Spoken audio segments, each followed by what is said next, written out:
모자가 있었는데 어머니가 그 아들을 위하여 기도를 했는데 무신자가 됐어요. 무신론자. 예수를 안 믿어요. 그래서 20년 동안을 아들이 무신론자로 있었는데 이번 주일에 예수님을 구세주로 영접했어요. 그게 무슨 기적을 했냐면 어머니가 복권을 샀는데 100만 불에 당선이 됐어요. 1 밀리언. 그래가지고 그것도 어머니가 믿는 예수님께 기도하는 것 어머니가 복권을 타면 내가 믿을지도 모르겠다 그랬는데 그게 그대로 됐어요. 그래가지고 복권 타가지고 예수 믿는 사람도 있더라고요. 뭐 기적 중에 하나죠. 하여튼 이스라엘 백성들이 광야에서 엄청난 기적을 체험을 했습니다. 또 더 큰 기적은 광야에서 하나님의 계시를 받았습니다. 하나님의 토라의 말씀을 받았습니다.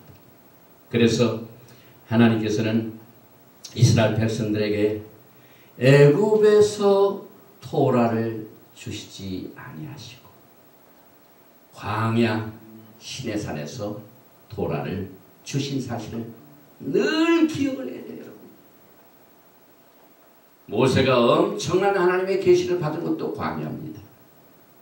그래서 이 광야는요 사실상 편리한 것이 없는 곳이기 때문에 밥 먹는 것도 매일매일 주님이 주시는 대로 먹고 살아야 되는 하나님께 전적으로 의존하는 곳이 광야입니다.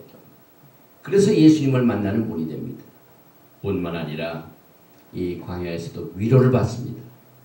마가복음 6장 31절에 예수님께서 사역을 하시다가 가끔 광야 한적한 곳에 가셨습니다. 이르시되 너희는 따로 한적한 곳에 와서 잠깐 쉬어라. 광야는 쉬는 곳입니다. 이는 오고 가는 사람이 많아 음식 먹을 겨를도 없습니다. 여러분과 제가 바쁜 생활 중에 광야에 한번 들어가 보세요. 인터넷도 없고 셀폰도 없고 뭐 맥다날도 없고 그럴 때 어떻게 기도만 하죠. 주여 하나님 앞에서 울부짖는 기도 생활이 저절로 될 겁니다. 위로가 됩니다. 호세아 2장 14절에 그러므로 내가 저를 계유한다는 말은 쉽게 얘기하면은 유인합니다. 자기한테 오도록 끈다 이 말입니다. 거친 들로 데리고 가서 말로 위로하고 하나님의 위로의 말씀이 광야에서 임합니다. 또 아가서 8장 5절에 보면 그 사랑하는 자를 의지하고 거친 들에서 올라오는 여자가 누구인고? 광야에서 올라오는 여자가 누구인고? 하나님께서는 테스트를 하실 거예요.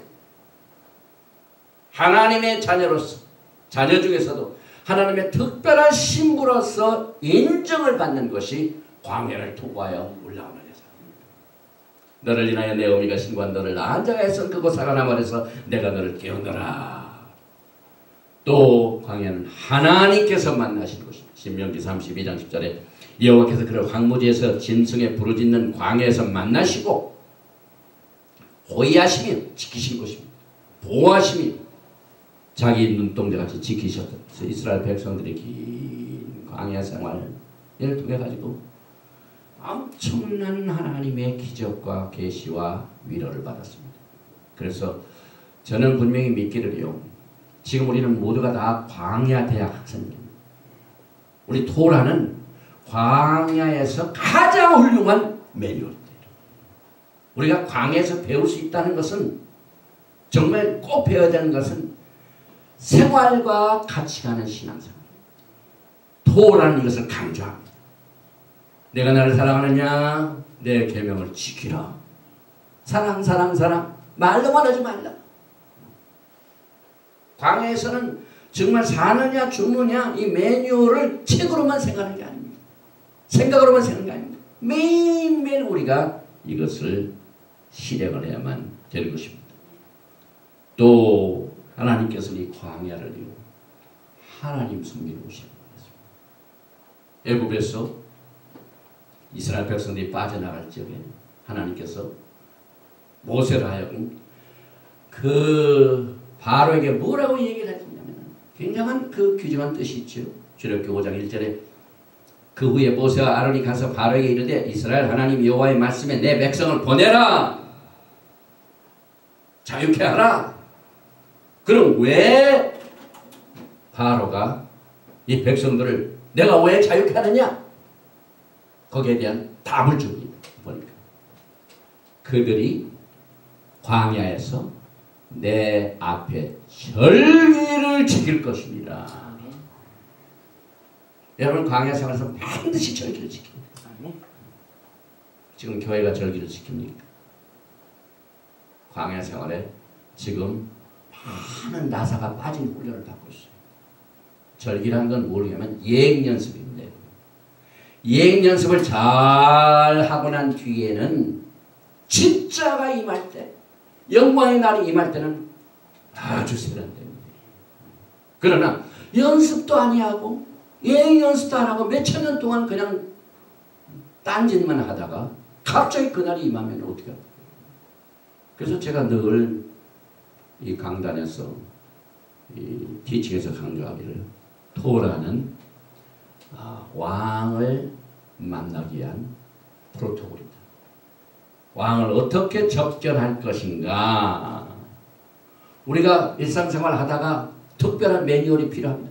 왕 앞에서는 우리가 왕 앞에서 몸가짐과 모든 것을 해야 할 우리의 예의가 있습니다.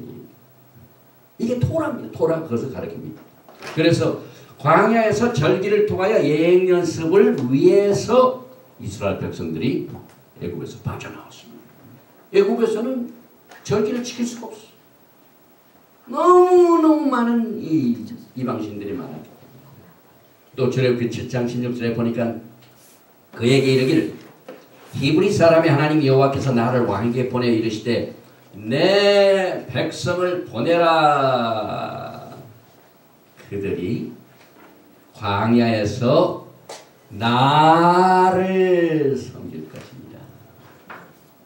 하나님을 섬기기하여 이스라엘 백성들이 출애굽했습니다. 광야에서 하나님 섬기기 위해서. 그렇기 때문에 여러분과 저는 일생 동안 주님 오시는 그날까지 또 주님이 오셔서 영원 세계 또 메시아닉 킹덤뿐만 아니라 새하늘과 새 땅 새 예루살렘 영원 세계에서 우리의 할 미션과 영구적인 직업이 뭐냐면 하나님 섬기는 겁니다. 그래서 이 광야가 여러분과 저에게 중요한 뜻을 가지고 있는데 요한복음 1장 23절에 보니까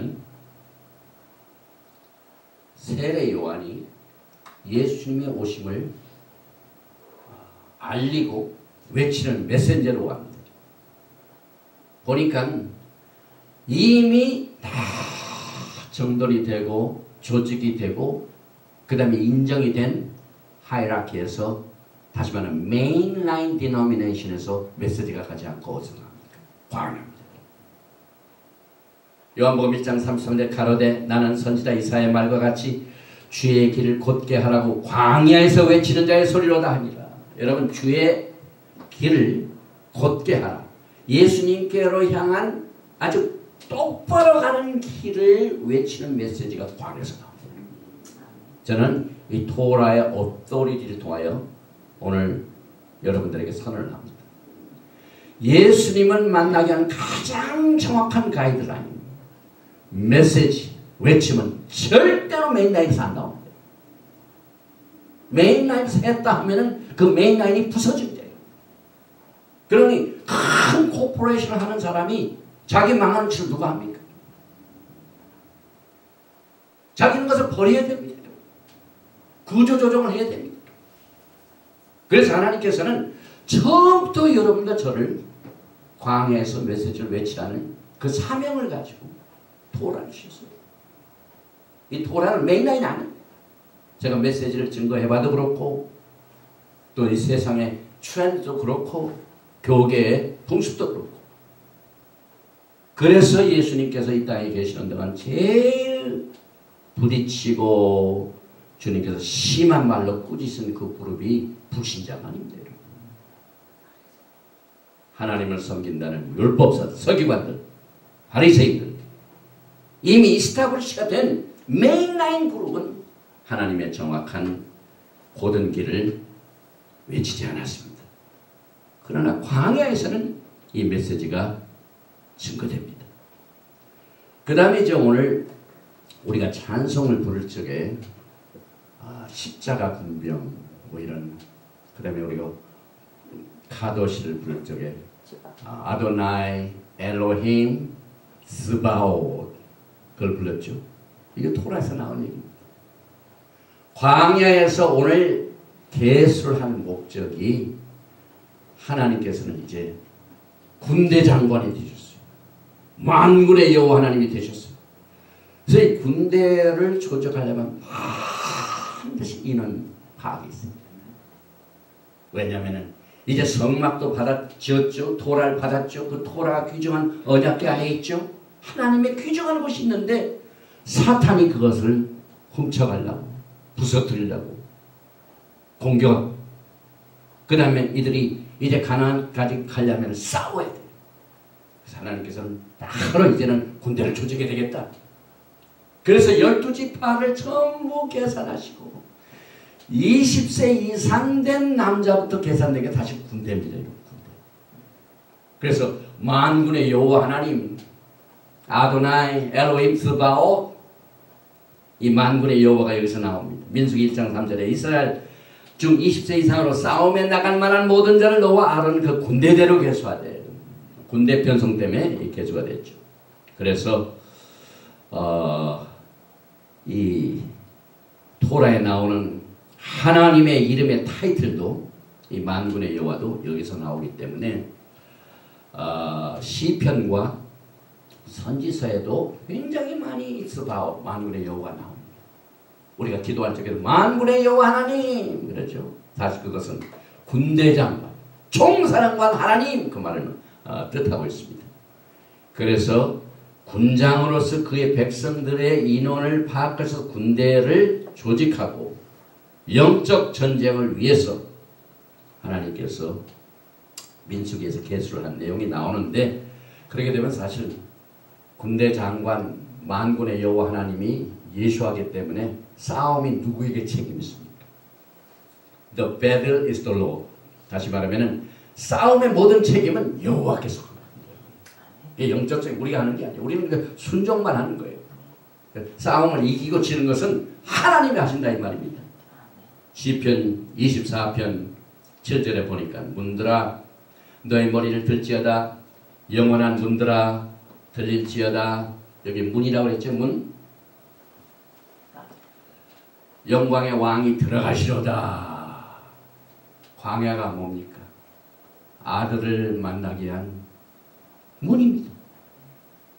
영광의 왕이 누이시니요 강하고 능한 여호와시요 전쟁에 능한 여호와시요.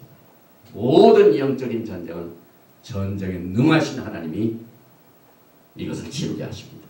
그래서 문들아 너희 머리를 들지어다, 영원한 문들아 들릴지어다. 영광의 왕이 들어가시로다. 영광의 왕이 누이시니요 만군의 여호와께서 아도나이 엘로힘 스바오시 여기서 나옵니다. 곧 영광의 왕이시로다. 이스라엘 백성들이 시내 산을 떠날 때는 사실상 전쟁 준비를 다 편성하고 떠났습니다. 지금도 여러분과 저는 십자가 군병이지. 사도 바울도 편지를 쓸 적에 군인에 대한 예를 많이 들었습니다. 디모데후서 2장 3절에 내가 그리스도 예수의 좋은 군사로 나와 함께 고난을 받을지니. 에베소서 6장 13절 그러므로 하나님의 전신갑주를 취하라. 이는 악한 날에 너희가 능히 대적하고 모든 일을 행한 후에 서기관이라.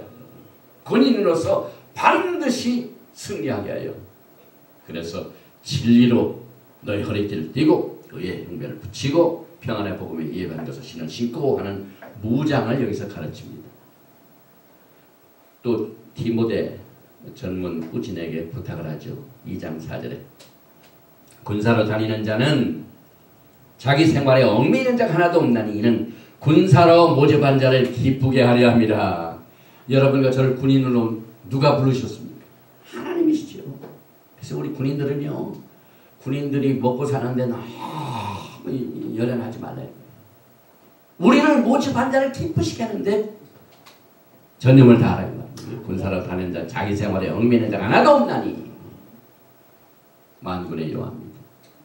또 시편 2편 9절 보니까 우리가 아들에게 입 맞추라. 우리 교회 문 들어오고 나오는 곳에 매주사가 있지 않습니까?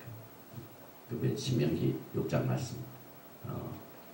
그 신명 말씀 몇시가 때 나갈 전마다 딱 하고 키스를 하고 또 돌아와서도 키스를 하고 또 메시안 유대인들과 정통파 유대인들은 안식일날 예배 드릴 적에 토라가 오면은 토라를 향하여 늘 있다가 토라 가까이 오면 꼭 입을 맞추고 자기 성경에 입을 맞추고 그 시편 2편에서 나오는 군장으로서 하나님께서 나타나실 때의 모습입니다. 내가 철장으로 저희를 깨뜨리며 질그릇같이 부수리로다 하시도다. 그런즉 군왕들아 너희는 지혜를 얻으며 세상의 관원들아 교훈을 받을지어다. 여호와를 경외함으로 섬기고 떨며 즐거워할지어다. 하나님은 거룩한 경외함으로 두려워할 줄 알고 주님을 섬기면서 즐거워하라고 했어요. 그래서 그 아들에게 입맞추라. Kiss the Son. 그렇지 않으면 진노하시므로 너희가 길에서 망하리니 그 진노가 급하심이라. 여호와를 의지하는 자는 다 복이. 우리가 예수와를 철저로 사랑하고 그를 의지한다는 겁니다. 그렇지 않으면 저희가 길에서 멸망을 당하고 그래서 나갈 적에 외출할 적에 매주 새벽 기도를 하고 아들에게 기사하라. 길에서 무슨 일이 일어날지 자동차를 타고 가다가 교통사고가 날지 그러니까 그 전에 주님의 보호하심을 받아라 이 뜻이죠. 전쟁터나 마찬가지입니다. 예수님이 오실 적에는 또 승리의 왕으로 오시죠. 요한계시록 19장 11절 보니까 또 내가 하늘에 열린 것을 보니 보라 백마가 단자가 있으니 그 이름은 충심과 진실이라. 그가 공의로 심판하며 싸우더라. 그 눈이 불꽃 같고 그 머리에 많은 면류관이 있고 또 이름 쓴 것이 하나가 있으니 자기밖에 아는 자가 없고 또 그가 피 뿌린 옷을 입었는데 이 장군인데 영적 전쟁을 주님이 치르셨습니다. 그래서 그 이름은 하나님의 말씀이냐 이게 토라입니다. 예수와의 이름 만군의 여호와 하나님 군장 중에 군장 우리 찬송가에도 군대 우리 예수님은 군대 장관이시죠. 그분의 이름이 토라 하나님의 말씀이라 칭하는 그래서 토라를 살아있는 예수님은 살아있는 토라 이렇게 말합니다. 하늘에 있는 군대들이 요한계시록 19장 예수님의 지상재립 때 같이 오는 휴거받은 백성들을 다 군대들로 표현합니다. 엄청난 영적 전쟁에서 승리를 했기 때문에 그래서 신부들이요 전부 다 군인입니다. 그래서 군대들이 희고 깨끗한 세마포를 입고 백마를 타고 그를 따르더라. 그의 입에서 이한금이 나오니 그것으로 만국을 치겠고 만국을 친다는 그 군인이죠. 친히 저희를 철장으로 다스리며 또 친히 하나님 곧 전능하신 이의 맹렬한 진노의 포주들을 밟겠고 그 다음에 이제 그 군대 편성을 할 적에요. 몇 가지 특징이 있는데 매 지파의 각기 종족의 두령 한 사람씩 너희와 함께하라. 민수기 1장 4절 12지파를 딱 개수하고 난 뒤에 그 지파를 이끌 우두머리를 다시 말하면 연대장을 그러니까 오늘날 모든 군대 편성이 요새는 토라입니다. 미국의 국방상의 모든 군대 편성이 토라를 통해서 이루어졌습니다. 제가 몇 년 전에 한국에서 장군 출신으로 군인 선교를 하시는 장군을 만났는데 그분이 깜짝 놀랄 얘기도 성경에 보니까 구약은 전부 전법이래. 전법. 막 싸움이 많이 나오지 않습니까? 그래서 자기는 그것을 전용했대. 그래서 여기 보니까 개수가 나오는데 개수가 각기 종족의 두령 한 사람씩을 임명하게 되는데 이 종족의 두령들은 애굽에서 심한 종살이를 하던 세대였습니다. 그러니까 아기를 낳아도 아들을 낳으면은 그 아들 이름을 나같이 이렇게 억누름을 당하지 말고 그 다음에 자유와 평강을 누리는 아들이 되라 하고 아이들의 이름도 그렇게 지었는데 이 두령을 보니까 여기 굉장히 그런 것이 반영이 되고 있더라고요. 그래서 자식들의 이름을 그 뜻을 보면은요 부모의 심정을 우리가 잘 이해할 수가 있습니다. 또 여호와께서 모세와 아론에게 일러가라사대 이스라엘 자손은 각각 그 기와 종족의 기호 곁에 진을 치되 회막을 사면 군기 있지 않습니까? 나라마다 기가 있지 않습니까? 전부 토라에서 나왔습니다. 또 민수기 2장 3절에 동방 해돋는 편에 진칠자는 그 군대들을 유다에 진. 하나님께서는 특별히 유다 종족은 해 뜨는 동쪽이었어요. 해가 뜨는 곳에 동쪽에는 유다 종족이 있으라. 또 유다족 자손의 족장은 암미다답의 아들 나손이요. 그래서 지금 이 성막에 쭉 보면은요, 여기 동쪽이죠. 이게 유다 족속입니다. 쭉 사방에 이렇게 진을 쳤는데 편성을 했는데, 왜냐하면 가장 중요한 진짜가 여기 있거든요. 그래서 이 지성소, 성막, 성소, 지성소를 중심으로 해서 이스라엘 백성들이 완전히 군대 편성을 둘러쌌어요. 조직적으로. 그래가지고 보니까 이 성소 초막 있는 그 맨 주변에는요, 하나님께서 힘센 장군을 안 세워 영적인 지도를 세웠어요. 그러니까 토라는 원자탄보다 강하다는 얘기입니다.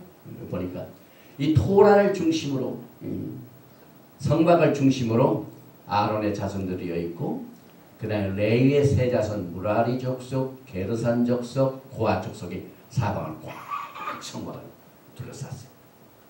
그리고 난 뒤에 여기에 이제 뭡니까? 유다 지파, 이사갈 지파, 스불론 지파가 18만 6,400. 그 다음에 동쪽이죠.